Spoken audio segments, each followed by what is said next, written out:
Hi everyone, ఈ వీడియోలో నేను దద్దోజనం టెంపుల్ ప్రసాదంలా ఎంతో టేస్టీగా ఉండే దద్దోజనం ప్రిపేర్ చేస్తున్నాను. ఇది ఎలా ప్రిపేర్ చేసేయాలో చూసేయండి.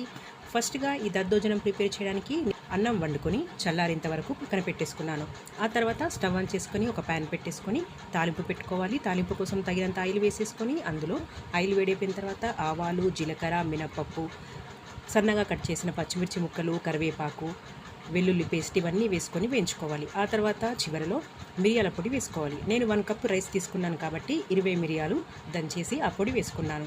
తాలింపు చల్లారిపోయిన తర్వాత చల్లారిపోయిన అన్నంలో ఈ తాలింపు వేసేసుకొని ఒకసారి కలిపేసుకోవాలి. తగినంత ఉప్పు వేసేసుకొని తగినంత పెరుగు వేసేసుకొని కలిపేసుకోవాలి. మనం కలుపుకున్నప్పుడు కాస్త లూజుగానే ఉండాలి. తర్వాత అన్నంలోకి పెరుగంతా పీల్చేసుకొని చక్కగా తయారవుతుంది. ఎంతో టేస్టీగా ఉండే టెంపుల్ ప్రసాదం దద్దోజనం రెడీ. మరిన్ని టేస్టీ రెసిపీస్ చూడాలనుకుంటే నా ఛానల్ని సబ్స్క్రైబ్ చేసుకోండి.